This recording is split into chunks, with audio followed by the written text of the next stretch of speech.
Assalamualaikum warahmatullahi wabarakatuh. Alhamdulillahirabbil alamin wa bihi nasta'in ala umurid dunya waddin wassalatu wassalamu ala asyrafil anbiya'i wal mursalin wa ala alihi wa sahbihi ajma'in amma ba'du. Rabbi shrah li sadri wa yassir li amri wa hlul 'uqdatam min lisani yafqahu qawli. Apa kabar ibu-ibu dan teman-teman sekalian? Baik.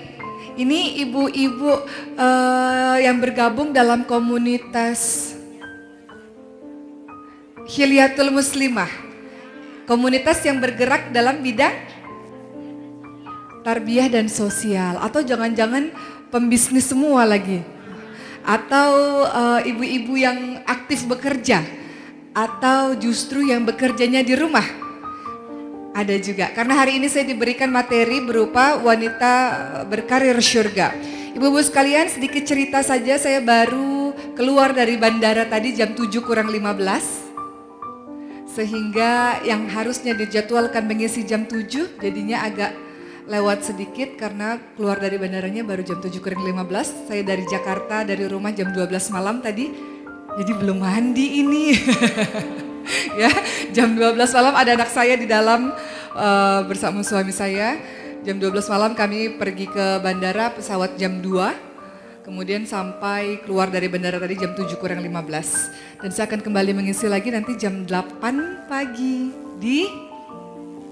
Nah itu, jangan-jangan ketemu lagi nanti kita nih. Baik, hari ini kita akan bercerita singkat mengenai wanita berkarir surga. Mungkin next slide awal. Mohon operator slide di awal. Ibu-ibu, mana lebih baik? Bekerja di dalam rumah atau bekerja di luar rumah? Siapa yang ibu rumah tangga? Boleh tunjuk tangan? Oke. Siapa yang wanita karir atau bekerja di luar? Boleh tunjuk tangan? Oke. Kalau ditanya dari hati terdalam, ibu-ibu lebih senang kerja di mana? Kerja di luar atau kerja di dalam? Yakin, ada sebagian ibu yang aduh gak enak di dalam, kalau di rumah stres. Ada yang memang dari mahasiswanya aktif berkegiatan, aktif dalam berorganisasi, sehingga kalau di rumah tuh kayaknya lebih senang berkegiatan di luar rumah, bener gak? Enggak ibu ya? Ibu lebih senang di rumah. Oke, sekarang kita lihat menurut Islam lebih baik di mana ya? Lebih baik di rumah. Kalau suami udah cukup, kemudian udah aman sejahtera, kita sih emang lebih enak di rumah ya Bu ya, lebih fokus ngurus anak itu nggak sih? Atau kalau misalnya mau mengaktualisasikan diri, itu bisa juga di rumah sebenarnya. Misalnya kalau punya kepandaian, itu bisa mengajar di rumah sebenarnya. Atau kalau seandainya mau berdagang, bisa dagang online juga sebenarnya ya Bu ya. Tapi kita akan lihat next. Menurut Islam, fitrah wanita itu seperti apa sih? Ternyata dalam surah Al-Ahzab ayat 33, waqarna fi buyutikunna, lantai terbaik bagi seorang wanita adalah di rumahnya sendiri, ibu-ibu sekalian. Dan tinggallah kalian di dalam rumah-rumah kalian dan janganlah kalian berdandan sebagaimana dandan ala jahiliyah terdahulu. Lantai terbaik bagi seorang wanita di rumahnya sendiri. Allah tidak memperkenankan kita untuk keluar rumah tanpa tujuan yang jelas, apalagi berhias-hiasan secara berlebih-lebihan, ibu-ibu sekalian. Kita pernah gak sih ketemu seseorang yang ketika keluar rumah itu parfumnya 1 botol gitu ya, terus make upnya, aduh kalau di Jakarta tuh ada yang namanya ondel-ondel Bu. Nah begitulah kira-kira, hati-hati buat alisnya aja 1 jam. Nanti giliran, kalau kata Ustadz Abdul Somad ya, nanti giliran hujan lepas abis alisnya, repot sendiri ya. Udah alis buat sejam, tiba-tiba keringetan atau kena hujan, akhirnya jadi luntur sendiri saking tebalnya make up tersebut. Dilarang untuk berhias terlalu berlebih-lebihan ketika keluar rumah, dan juga dilarang untuk keluar rumah tanpa tujuan yang jelas. Untuk anak-anak muda jangan sering sekali kelayapan, keluyuran dengan tanpa misi atau tanpa tujuan. Atau ibu-ibunya sering sekali mengatakan, ngapain sih di rumah terus nak, malam minggu kok nggak ada yang ngapel, malam minggu kok nggak ada yang datengin, nanti kamu jadi perawan tua loh. Ada juga tuh jenis ibu-ibu yang seperti itu. Kita malah menginginkan anak kita malam minggu keluar, dan kita izinkan dia keluar dengan yang bukan mahramnya, dengan laki-laki yang bukan mahramnya, atau dengan perempuan yang bukan mahramnya. Bagaimana kita bisa menyuruh anak kita untuk melakukan perkara yang seperti itu, padahal Allah sendiri meminta agar perempuan memang terbaik adalah di rumahnya. Inilah adalah fitrah wanita, dan tinggallah kalian di dalam rumah-rumah kalian. Perintah untuk para wanita. Next. Ibu-ibu sekalian, next slide. Sebelumnya, baik, dalam hadis riwayat Bukhari disebutkan setiap kalian adalah pemimpin dan kalian akan diminta pertanggungjawaban mengenai kepemimpinannya. Kepala negara adalah pemimpin dan dia akan dimintai pertanggungjawaban mengenai kepemimpinan pada rakyatnya. Kepala keluarga adalah pemimpin bagi keluarganya dan seorang wanita menjadi pemimpin di rumah suaminya. Orang wanita adalah pemimpin di rumah untuk mengurusi anak-anak dari suaminya. Itulah tugas dari seorang wanita sejatinya. Tugasnya yang paling utama adalah melayani suami dan mendidik anak-anak. Itu tugas dari seorang wanita. Next, kenapa sih? Ada apa sih? Apa manfaat tetap terus berada di rumah dibandingkan dengan di luar rumah? Dalam hadis riwayat Ibnu Khuzaimah dan Tirmizi disebutkan bahwa wanita itu adalah aurat, ibu-ibu sekalian. Ketika dia keluar maka dia akan banyak memperlihatkan auratnya. Suaranya, gerak tubuhnya, semuanya indah. Tentu saja bentuk tubuhnya dan sebagainya. Maka keadaan wanita yang paling dekat dengan Allah Subhanahu wa taala adalah ketika dia berada di rumah, tempat yang paling aman baginya. Ketika dia keluar rumah, maka itu kalau dibandingkan di dalam rumah tentu lebih membahayakan ketika dia berada di luar rumah. Tapi bukan berarti Islam tidak mengizinkan perempuan keluar rumah. Hari ini saya keluar rumah, ibu-ibu sekalian. Ibu-ibu semua juga hari ini keluar rumah. Dengan tujuan apa? Dengan tujuan menuntut ilmu. Dengan tujuan untuk lebih memahami tentang ayat-ayat Allah. Berarti ada alasan syar'i, ada alasan yang diperbolehkan ibu-ibu keluar rumah. Ada alasan yang diperbolehkan saya keluar rumah untuk sesuatu yang mendekatkan diri kepada Allah Subhanahu wa taala. Next. Dan fitrah wanita dalam hadis riwayat Ahmad dari Ummu Salamah disebutkan sebaik-baik wanita, sebaik-baik masjid bagi para wanita adalah di rumah mereka sendiri. Dan ada seorang wanita bernama Asma binti Yazid di zaman Rasulullah pernah bertanya kepada Rasul, "Wahai Rasul, enak sekali jadi laki-laki. Laki-laki boleh keluar rumah, mereka boleh bekerja, mereka boleh sholat di masjid sebebas-bebasnya, mereka boleh berjihad di jalan Allah, mereka dapat pahala besar sekali. Sementara kami hanya melayani suami kami, melayani anak-anak, pahalanya lebih besar mereka dibanding dengan kami. Enak sekali kalau begitu menjadi laki-laki." Maka kata Rasulullah, kalau engkau ridha, engkau ikhlas, engkau melayani suamimu dengan baik, engkau mendidik anak-anakmu dengan baik, maka pahala suamimu yang lelah di luar sana engkau pun dapat pahala yang sama. Jadi itu enaknya seorang wanita. Dan wahai wanita, wahai para istri khususnya, mudah sekali bagi kita untuk masuk syurga. Syaratnya hanya 4 saja. Yang pertama adalah engkau sholat 5 waktu yang wajib. Tidak disebutkan yang sunnah-sunnah. Hanya sholat 5 waktu. Puasa bulan suci Ramadan. Tidak disebutkan puasa yang sunnah-sunnah. Puasa bulan suci Ramadan. Engkau taat kepada suamimu. Dan engkau menjaga kehormatan dirimu. Menjaga kesucian dirimu. Maka silahkan masuk syurga dari pintu mana saja yang engkau senangi. Jalan tol, Bu. Jadi untuk apa kita susah-susah cari surga di luar sana kalau Rasul sendiri sudah mengatakan bisa masuk surga dari pintu mana saja. Pintu surga ada 8, dari 8 itu kita terserah bebas masuk pintu yang mana saja. Asalkan kita melakukan 4 hal tadi. Kita sholat 5 waktu, kemudian kita puasa di bulan suci Ramadan, kita taat patuh pada suami, dan kemudian yang keempat adalah kita menjaga kehormatan diri. Patuh dan taat pada suami. Nanti ibu-ibu tanya, ntar dulu suami yang mana dulu nih? Ya Bu ya? Suami yang mana dulu, apa-apa serba taat. Tidak ada ketaatan dalam kemaksiatan. Selama suami menyuruh melakukan perkara-perkara yang baik, maka lakukan. Tapi kalau suami bertentangan dengan perintah Allah, maka jangan dilakukan. Ada jenis suami yang mengatakan, "Mah, gak usah pakai jilbab, kelihatan tua. Gak usah pakai jilbab, kelihatannya gak bagus." Ini yang tidak perlu dipatuhi. Tapi ada teman saya, seorang dokter gigi, ibu sekalian. Dokter gigi sekolahnya mahal gak Bu? Mahal. Sekolahnya lama gak? Lama. Orang tuanya memiliki harapan agar anaknya jadi dokter gigi, betul ya? Ketika menikah, suaminya mengatakan, "Saya mau kamu 24 jam di rumah." Kira-kira istri ini mematuhi kalimat dari suaminya gak? "Saya mau, wahai istriku, saya akan menghidupi, menafkahi kamu dengan sangat cukup, bahkan lebih dari cukup. Tapi kamu 24 jam di rumah, gak boleh jadi dokter gigi lagi." Kira-kira wanita ini melakukan gak? Kalau ibu di posisi itu gimana Bu? Hah? Di rumah Bu? Walaupun sekolah lama-lama dan orang tua memiliki harapan yang besar untuk menjadi seorang dokter gigi, suami bilang di rumah, ibu mau di rumah Bu? Masya Allah, solehah semua. Yakin Bu? Yakin? Nangis dulu mungkin ya. Ibu-ibu sekalian, ternyata teman saya ini memilih untuk berada di rumah. Alasannya kenapa? Kan kita harus tahu dong alasannya kenapa, bener gak Bu? Kenapa suamiku? Sekolah ini lama, sekolah ini susah, bukan mudah dan mahal. Orang tuaku menginginkan aku menjadi dokter gigi. Alasannya apa? Kenapa aku gak boleh menjadi seorang dokter? Tahu gak alasannya apa Bu? Karena aku cemburu, engkau memeriksa gigi-gigi orang itu. Alasannya cuma cemburu Bu. Padahal istrinya cuma memeriksa gigi orang Bu. Apa yang dilakukan oleh sang teman saya ini? Dia pun mematuhi apa yang dikatakan oleh suaminya.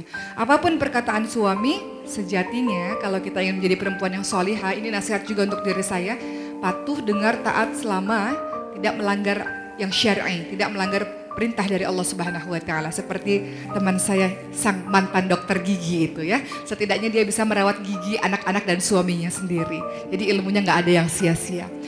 Baik, next. Baik, ada sebuah kisah.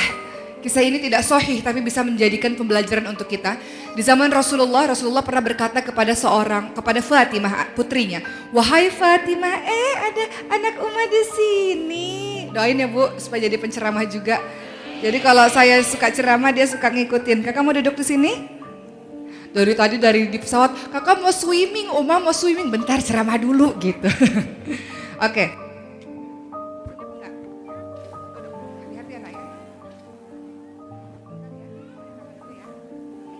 Ya, ini latihan sejak kecil supaya berani di depan umum gitu. Diizinkan nggak Bu anak saya di sini Bu? Oke, saya lanjutkan lagi. Di zaman Rasulullah pernah berkata kepada Fatimah, kepada putrinya, "Fatimah, engkau harus datang dan menemui seorang wanita namanya Muti'ah. Wanita tersebut adalah wanita penghuni syurga." Sekali lagi ini kisah tidak sahih tapi kita bisa mengambil pembelajaran dari kisah ini. Fatimah pun akhirnya datang ke rumah Muti'ah. Kemudian Fatimah membawa Hasan anaknya, mengetok pintu dan kemudian Muti'ah membuka. "Wahai Fatimah, alangkah bahagianya aku didatangi oleh putri Rasulullah." Kemudian Fatimah mengatakan, "Bolehkah aku masuk wahai Muti'ah?" Maka Muti'ah mengatakan, "Tidak boleh masuk wahai Fatimah. Suamiku mengatakan tidak boleh ada laki-laki yang masuk ke dalam rumah." "Tapi kan Hasan masih kecil," kata Fatimah. "Tapi kan dia laki-laki." "Suamiku mengatakan tidak boleh ada laki-laki yang masuk ke dalam rumah. Mau besar maupun kecil sama aja, gak boleh ada laki-laki. Engkau pulang dulu, nanti aku minta izin dulu kepada suamiku, baru besok engkau bisa datang lagi." Singkat cerita, Fatimah akhirnya datang lagi ke rumah Muti'ah keesokan harinya, ibu-ibu sekalian.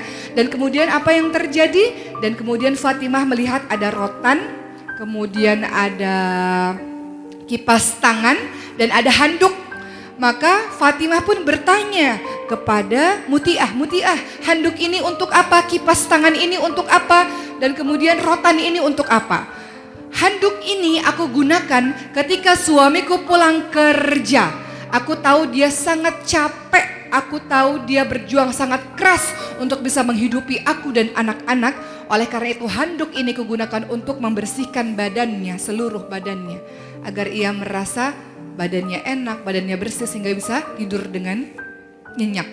Ketika dia sudah tertidur, maka kipas tangan ini aku gunakan untuk senantiasa mengipasinya supaya dia tidur dengan nyenyak. Karena aku tahu dia capek seharian melakukan segala sesuatu demi kami, demi keluarga ini. Dan rotan ini untuk apa Muti'ah?" kata Fatimah. Rotan ini gunakan ketika semuanya telah aku berikan kepada suami.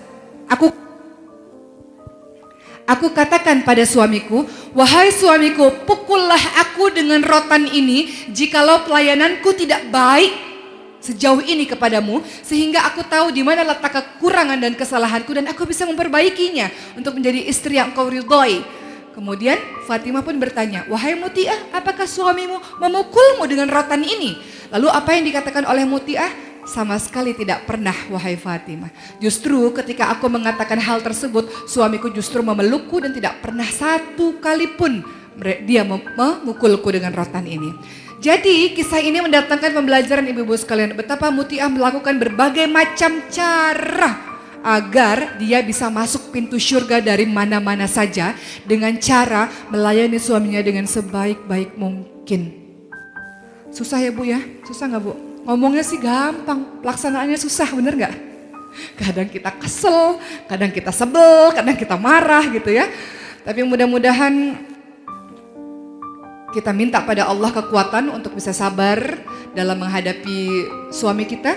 Dan kemudian kita bisa memberikan yang terbaik untuk suami kita, insya Allah dengan bantuan Allah. Baik, selanjutnya pertanyaannya adalah, ada perempuan-perempuan yang bekerja. Hari ini kita membahas perempuan berkarir surga. Berkarir surga, apakah harus berkarir sebagai ibu rumah tangga atau boleh berkarir di luar? Ada jenis perempuan-perempuan yang berkarir di luar, boleh nggak Bu? Bagus nggak Bu? Kita tidak bisa mengatakan bagus atau tidak karena kondisi setiap keluarga berbeda-beda. Setiap wanita pasti pengennya di rumah dekat dengan anak-anaknya. Namun tidak semua kondisi kita sama ibu-ibu sekalian. Mungkin kondisi keluarga A cukup, suaminya menafkahi dengan cukup. Keluarga B mungkin suaminya tidak bisa bekerja atau suaminya sakit atau ayah ibunya memerlukan biaya dari dirinya sehingga mengharuskan dia mencari nafkah di luar. Padahal seorang wanita sangat-sangat dimuliakan di dalam Islam. Hidupnya seluruhnya ditanggung ibu-ibu sekalian. Ketika dia belum menikah, hidupnya ditanggung oleh ayahnya. Dan ketika dia sudah menikah, hidupnya ditanggung oleh suaminya. Itu sejatinya posisi perempuan di dalam Islam. Sehingga kalau ada perempuan yang bekerja dengan alasan ingin membantu perekonomian keluarga, tentu ini sangat baik ibu-ibu sekalian. Karena itu bukan tugasnya. Namun dia berkorban untuk orang-orang yang dia cintai dengan cara dia bekerja. Maka pertanyaannya, siapa sesungguhnya pemberi nafkah? Ayah dan suami. Perempuan tidak diciptakan dari tulang punggung. Dia bukan tulang punggung keluarga. Perempuan diciptakan dari tulang rusuk. Dia harusnya dijaga, dia dilindungi. Itu perempuan. Tapi siapapun perempuan yang menjadi tulang punggung, maka dia sedang berjihad di jalan Allah Subhanahu wa Ta'ala. Maka ada kalimatnya di sini dalam hadis riwayat Muslim. 1 dinar yang engkau berikan di jalan Allah untuk berperang di jalan Allah, 1 dinar yang engkau berikan kepada fakir miskin, 1 dinar yang engkau berikan kepada keluargamu lebih baik adalah kepada keluargamu. Artinya setiap wanita yang bekerja memiliki harta dan engkau berikan pada keluargamu, engkau telah memberikan sodakoh yang terbaik. Laki-laki punya harta, sebagian harta laki-laki milik istrinya, milik wanitanya. 100% harta milik perempuan dari uang kerja kerasnya, 100% milik dirinya. Enak gak Bu jadi perempuan? Adapun kalau perempuan memberikan untuk keluarganya, namanya sedekah. Jadi perempuan telah memberikan sedekah kepada suami dan anak-anaknya. Dan itu adalah sedekah yang terbaik. Maka hebat tidak perempuan-perempuan yang seperti ini? Bukan tugasnya menjadi tulang punggung, tapi dia mau melakukan hal tersebut untuk membantu keluarganya, orang tuanya. Karena Bu, kalau kita tidak bekerja misalnya, kemudian suami memberikan uang kepada kita, kita mau memberikan kepada ibu kita, kepada adik-adik kita, kita harus minta izin kepada suami kita. Kita berikan sedekah kepada fakir miskin, pakai uang suami, kita harus izin dengan suami ibu-ibu sekalian. Makanya ada istri Rasulullah namanya Zainab binti Jahsy. Beliau bekerja menyamak kulit binatang ibu-ibu sekalian. Uangnya untuk apa? Untuk sedekah. Untuk sedekah. Makanya Zainab binti Jahsy dikenali dengan nama Ummul Masakin, ibunya orang-orang miskin. Jadi kalau bisa menghasilkan sendiri misalnya, tanpa harus pergi keluar, ibu bisa berdagang online atau apapun, kenapa tidak kita lakukan? Dengan begitu mungkin saja suatu hari nanti kita bisa menolong perekonomian keluarga misalnya, atau ingin bersedekah dengan siapapun misalnya. Baik, selanjutnya sahabat-sahabat atau sahabiah, sahabat wanita yang bekerja di zaman Rasulullah SAW banyak sekali ibu sekalian. Jadi wanita kita bekerja di luar bukan hal yang asing, bukan hal yang aneh. Karena sahabiah sudah melakukannya. Siapa-siapa sahabiah yang bekerja? Pertama adalah Khadijah Khuwailid radhiyallahu anha, terkenal sebagai seorang pembisnis dan pedagang. Tapi lihat bagaimana cara kerja Khadijah. Beliau adalah seorang pedagang yang kaya raya, tapi beliau berada tetap di tempatnya. Cara kerjanya Khadijah adalah memiliki banyak tangan kanan yang dikirim-kirim untuk menuju ke negara-negara yang lain. Salah satu pekerjanya adalah Muhammad bin Abdullah yang dikirim menuju ke negeri Syam untuk bekerja, yang pada akhirnya menjadi suami Khadijah binti Khuwailid radhiyallahu anha. Namun Bunda Khadijah tidak langsung pergi ke negara-negara tersebut. Beliau memiliki tangan kanan untuk membantu perdagangannya, membantu bisnisnya, sehingga beliau tidak banyak pergi keluar rumah. Kemudian yang kedua adalah contoh dari istri Nabi Ayub alaihissalam. Ketika suaminya sakit, maka beliau bekerja. Istri Nabi Ayub alaihissalam menjual rambutnya pada saat itu untuk bekerja. Karena pada saat itu Nabi Ayub diuji dengan kulit badannya sakit, hartanya habis, anak-anaknya meninggal. Jadi kalau ada istri yang membantu perekonomian suaminya karena suaminya sakit atau yang lain-lainnya, ini sudah dicontohkan oleh istri Nabi Ayub alaihissalam. Kemudian ada Asma binti Abu Bakar radhiyallahu anha yang menolong suaminya Zubair bin Awam radhiyallahu anhu untuk bekerja, mengambil kurma, membawa kurma, membantu perekonomian suaminya. Kemudian ada Aisyah anha, istri tercinta Rasulullah sallallahu alaihi wasallam, mendapatkan ilmu langsung dari suaminya dan ilmu itu tidak dipendam sendirian. Para sahabat Rasulullah, bahkan para sahabat laki-laki Rasulullah sallallahu alaihi wasallam belajar kepada Aisyah radhiyallahu anha. Jadi kalau ibu-ibu punya ilmu, silahkan ilmu itu ditularkan, disebarkan, diajarkan kepada siapapun ibu-ibu sekalian. Ini bagian dari bekerja. Bekerja tidak melulu konotasinya adalah untuk mendapatkan uang. Bekerja adalah melakukan sesuatu hal yang bermanfaat, yang diridhoi oleh Allah. Kemudian Zainab binti Jahsy yang sudah saya jelaskan, beliau bekerja untuk uangnya yang beliau dapatkan untuk banyak sedekah. Kemudian ada Rufaidah binti Sa'ad yang merupakan perawat pertama. Beliau aktif dalam berbagai macam perang. Beliau ikut serta dalam berbagai macam perang. Tugasnya menjadi perawat bagi korban-korban perang. Kemudian ada Ashifa yang disebut sebagai ketua pasar atau mengurus masalah pasar. Dan ada Ummu Salim binti Milhan yang bertugas sebagai perias wajah. Jadi dari zaman dahulu perias wajah itu sudah ada ibu-ibu sekalian dan teman-teman sekalian. Itu beberapa pekerjaan di zaman Rasulullah SAW. Berikutnya, kita boleh bekerja keluar rumah dengan syarat dan ketentuan berlaku. Kita boleh pergi keluar rumah dengan syarat-syarat tertentu. Yang pertama adalah ketika kita sudah menikah, maka syaratnya adalah izin dari suami. Selama suami mengatakan engkau harus di rumah, kita harus di rumah. Ketika suami mengizinkan kita untuk bekerja, maka kita boleh bekerja. Maka siapapun yang belum menikah, berikanlah syarat pranikah kepada calon suami dan katakan kalau engkau tetap ingin bekerja, nanti setelah aku menikah, bolehkah aku bekerja? Kemudian kalau calon suami mengatakan boleh, silakan melanjutkan pernikahan dengan orang tersebut. Namun ketika calon suami mengatakan tidak boleh, pilihannya ada dua. Melanjutkan pernikahan dengan orang itu atau kita cari yang lain yang kira-kira mengizinkan kita untuk bekerja. Kan belum nikah, masih bebas. Makanya kalau bagi muda-mudi jangan terlalu cinta banget kalau belum menikah. Kalau udah cinta banget nanti bahaya. Bisa membahayakan diri kita sendiri. Jadi kita boleh bekerja, syarat pertama adalah izin dari suami ibu sekalian. Kemudian yang kedua, menutup aurat. Surah Al-Ahzab ayat 59 mengajarkan yudnina alaihina min jalabibihinna dzalika adna ayyurafna fala yu'dzain. Ulurkan jilbab ke seluruh tubuh supaya kamu mudah dikenali sehingga kamu tidak diganggu. Fungsi jilbab adalah untuk menunjukkan betapa diri adalah orang yang mulia, berwibawa, orang yang memiliki kehormatan diri. Itu fungsi jilbab ibu-ibu sekalian.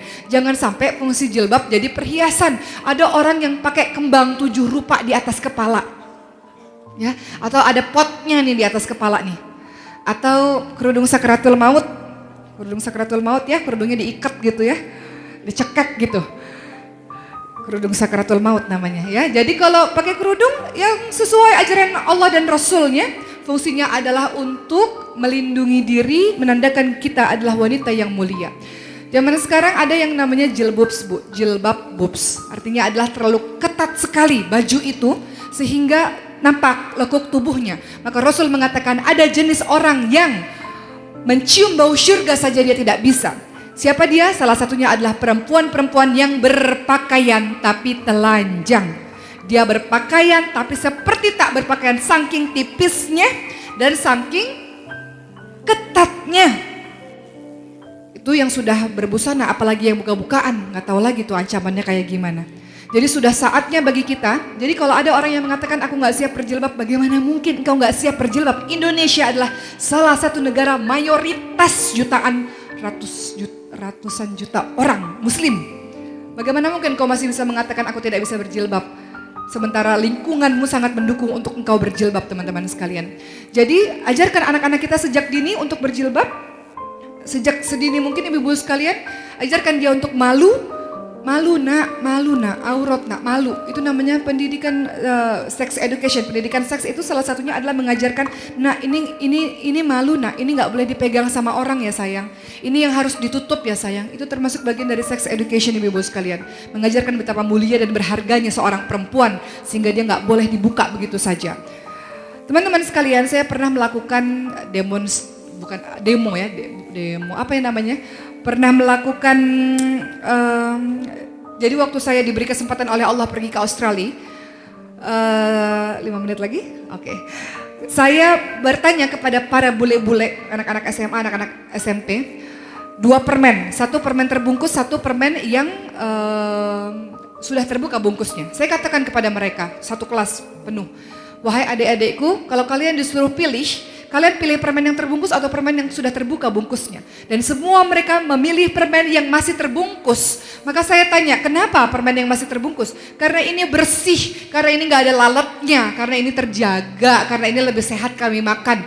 Lalu saya bilang kepada mereka, dari tadi kan kalian bertanya kepada saya, apa itu hijab? Karena kalian belum pernah melihat muslim sebelumnya. Kalian sudah menjawab sendiri, inilah hijab. Inilah fungsi hijab bagi seorang muslimah. Seorang wanita di dalam Islam, dia menjaga kebersihan, menjaga kesucian, menjaga kesehatan agar yang bisa memilikinya adalah orang-orang tertentu saja yang sudah membeli permen tersebut. Itulah fungsi hijab bagi seorang wanita. Next, berikutnya, tidak tabarruj. Berulang kali saya katakan tidak tabarruj. Tidak berhias secara berlebih-lebihan, tidak menggunakan pakaian syuhrah, pakaian kebanggaan, pakaian yang paling berbeda di antara yang lain-lainnya. Ada tagline iklan yang mengatakan, agar seluruh mata tertuju padamu. Justru kita menghindarkan hal tersebut, teman-teman sekalian. Justru kita menghindarkan mata lelaki menuju kepada kita. Maka itu bisa menjadi fitnah yang sangat besar. Kita menghindari perilaku yang menjadikan diri kita sebagai pusat perhatian. Khawatir ada sesuatu yang buruk yang tidak baik untuk diri kita. Maka bukan wanita menjadi satu-satunya pandangan bagi laki-laki. Justru laki-laki beriman dalam surah An-Nur ayat 30 dan An-Nur 31 disebutkan laki-laki beriman dan perempuan beriman menundukkan pandangan. Kita godul basar, menjaga pandangan. Jadi jangan sampai menjadi pusat perhatian gara-gara sesuatu yang aneh yang kita pakai, sesuatu yang berlebihan yang kita pakai. Terlalu banyak emas yang kita pakai, terlalu banyak cincin yang berderet-deret yang kita pakai, nggak ada masalah sebenarnya. Kalau mampu nggak ada masalah. Yang masalah kalau gitu ya, itu jadi masalah. Kalau dia pakai, dia sudah terbiasa pakai, ada orang yang tetap pakai kayak gitu, nggak ada kesombongan dalam dirinya, ya berarti kalau orang yang aneh-aneh berarti takutnya hasad aja gitu ya. Tapi juga dilihat-lihat, kalau sekiranya tempatnya nggak memungkinkan untuk pakai benda-benda yang seperti itu ya jangan dipakai. Atau misalnya ada jenis orang yang mengukur seseorang dari tas yang dia pakai. Tasnya apa sih mereknya? Oh nggak level oh itu. Atau ada jenis orang yang menilai seseorang dari atas sampai kepala. Dia pakai apa? Kayak gitu. Ya, ada jenis orang-orang yang begitu. Kita bukan jenis muslimah yang seperti itu, ibu-ibu sekalian. Engkau berharta, apa sih brand-brand tas, saya juga gak ngerti. Apalah brand-brand tas itu? Apakah itu ketika engkau meninggal dunia, apakah tas itu juga engkau bawa mati, ibu-ibu sekalian? Tidak. Gak masalah memakai tas-tas brand, yang masalah kalau engkau memiliki jiwa yang sombong dan merasa lebih daripada yang lain. Sombong adalah engkau menolak kebenaran dan engkau merendahkan orang lain. Jadi selama engkau tidak sombong, selama justru dengan harta yang banyak engkau banyak membantu orang lain, justru banyak orang yang semakin mencintaimu, silahkan saja. Namun ketika mulai ada rasa sombong dan rasa lebih dan merasa ingin dilihat, ingin dihormati, nah itu merupakan sebuah hal yang harus diperbaiki. Mudah-mudahan kita nggak termasuk golongan yang seperti itu. Next, berikutnya, kita boleh bekerja ibu-ibu sekalian asalkan kita aman dari fitnah. Artinya jangan sampai berkholwat, jangan sampai berikhtilat. Makanya suka ada cerita-cerita lucu-lucuan. Gak mau pergi reuni. Bahaya reuni, apalagi yang dulu pacarnya banyak. Zaman sekolahnya, yang mantannya banyak. Kenapa? Takut CLBK, cinta lama belum kelar. Ya, ketika reuni, ya Allah dulu dia mantan pacar saya, dulu saya suka sama dia. Ya ampun, kebetulan pada saat itu ada orang yang rumah tangganya lagi nggak oke, lagi nggak baik. Tiba-tiba ketemu lagi mantan pacarnya atau orang yang dia suka, mulailah curhat-curhatan, curhat pintu pembuka segala perselingkuhan. Hati-hati ketika kita sudah curhat dengan laki-laki yang bukan mahram, ibu-ibu sekalian, atau laki-laki yang menjadi teman bekerja kita. Curhat, ada apa di dalam curhat? Ketika kita curhat akan timbul kenyamanan, akan timbul rasa aman, akan timbul rasa diperhatikan. Itu yang membuat setan senantiasa menggoda agar terus. Makanya saya tidak terlalu setuju kalau ada perempuan yang bersahabat sangat erat dengan laki-laki. Khawatir terjadi hal-hal yang demikian. Jadi kalau ibu-ibu curhat, ibu punya masalah, curhatnya sama perempuan aja. Pun jangan curhat sama ustadz. Udah gitu curhatnya tengah malam, udah gitu panjang-panjang gitu curhatnya. Ustadz gimana ya, diceritain sejarah kehidupan dari awal sampai akhir. Makanya seorang ustadz pernah mengatakan, aduh ibu, ustadz juga manusia bu. Kalau mau tanya langsung aja bagaimana cara menjadikan suami saya menjadi suami yang baik. Udah gitu aja, gak usah curhat dari A sampai Z panjang-panjang. Kasihan nanti ustadznya juga terkena fitnah dari godaan dahsyat dari seorang wanita. Kita ini bahaya bu, bener gak? Makanya ada Indonesia nih ya memang suka yang namanya istilah-istilah pelakor, perebut lelaki orang lah atau apa itu. Siapa sumbernya? Salah satunya ya dari kita. Kita ini punya kekuatan yang sangat dahsyat. Seorang perempuan bisa buat laki-laki hebat dan perempuan bisa juga menjatuhkan laki-laki, betul nggak? Perempuan bisa membuat peradaban hebat, perempuan juga bisa menghancurkan peradaban. Itulah sebabnya kita dikatakan perempuan solihah sebaik-baik perhiasan dan juga seburuk-buruk fitnah dunia. Kita bisa memilih kita mau jadi yang mana. Jadi kalau ingin bekerja atau ingin beraktivitas di luar rumah silakan saja asal engkau meyakini bahwa engkau aman dari fitnah. Dan terakhir adalah menjaga kehormatan diri. Ibu-ibu teman-teman ingat kisah anak-anak Nabi Syuaib alaihissalam.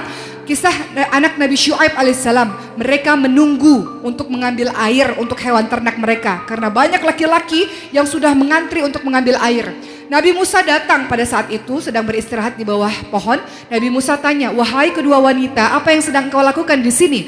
Maka dua wanita itu mengatakan, kami tidak bisa mengambil air karena terlalu banyak laki-laki di situ. Maka Nabi Musa membantu mengambilkan air untuk dua perempuan ini.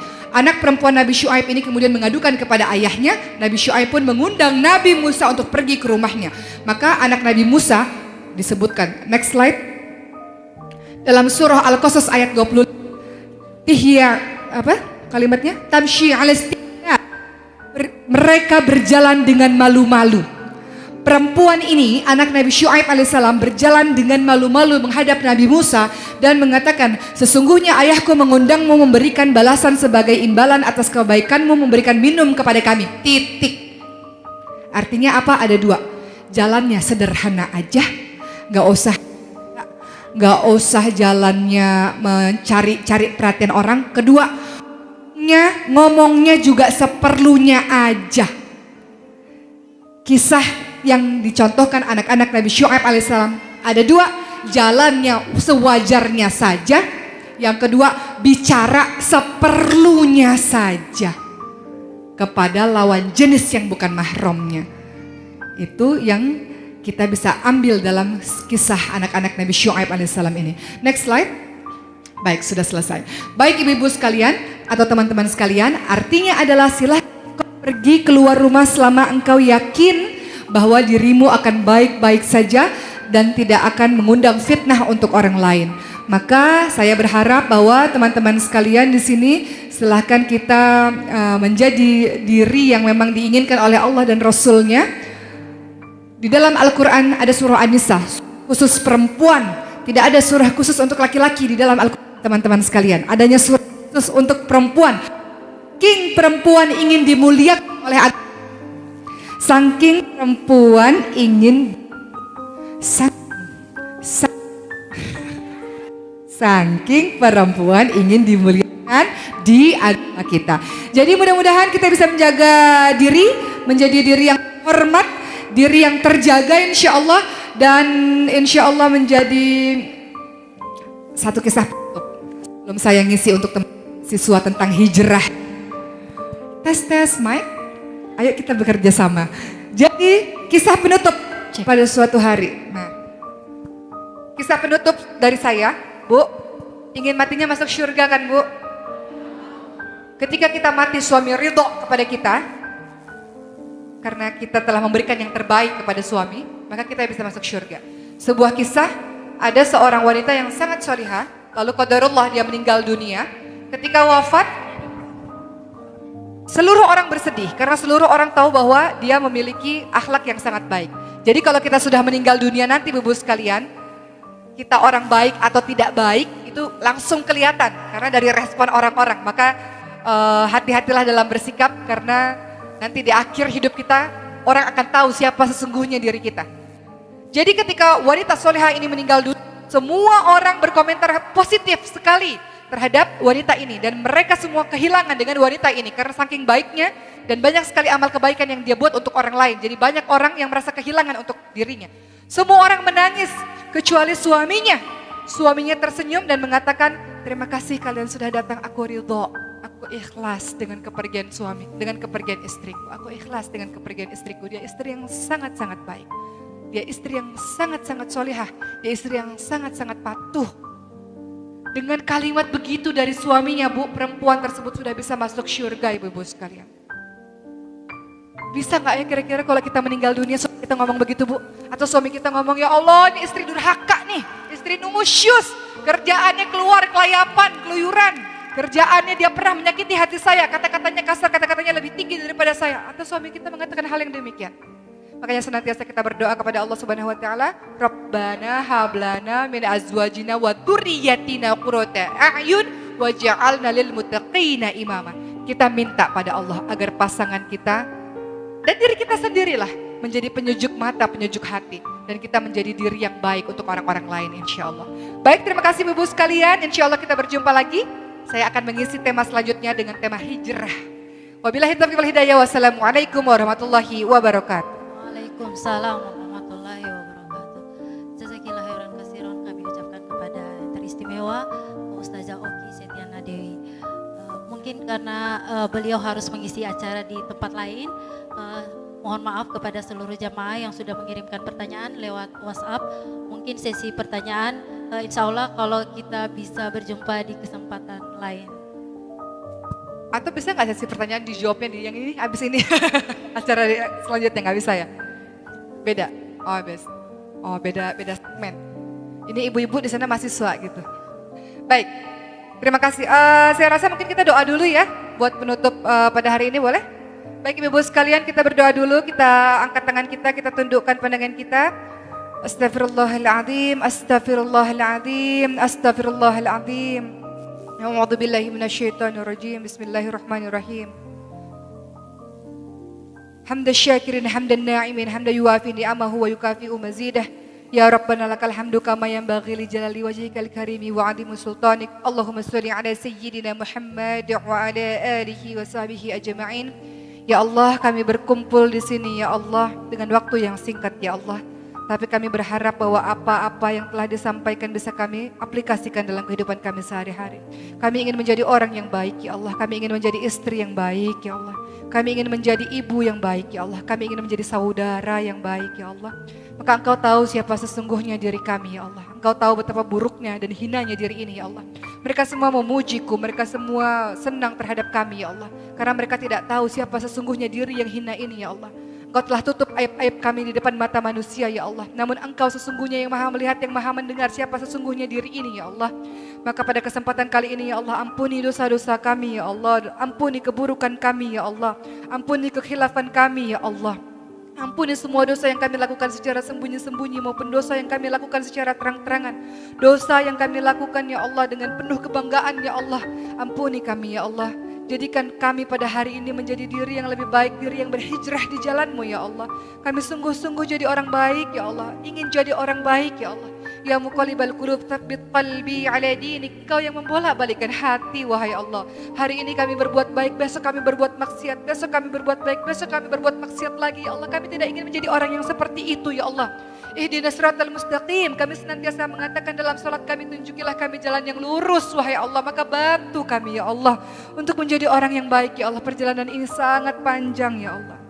Setelah kami mati nanti masih ada azab kubur ya Allah. Dan kami tidak tahu apakah kami sanggup untuk menjawab pertanyaan para malaikat di azab kubur nanti wahai Allah. Lindungi kami dalam kubur kami ya Allah.